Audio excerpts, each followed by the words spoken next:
உலகை எழுப்பும் ஞாயிறு அங்கே குடியிருப்பான். அவன் ஆனை முகத்தனின் அடியவர் மனத்தில் ஒளியாய் வந்து கொலுவிருப்பான்.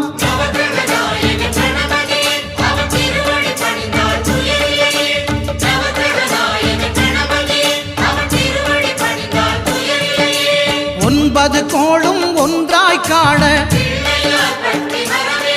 அங்கு கற்பகம் என்னும் கடவுளின் மெய்யில்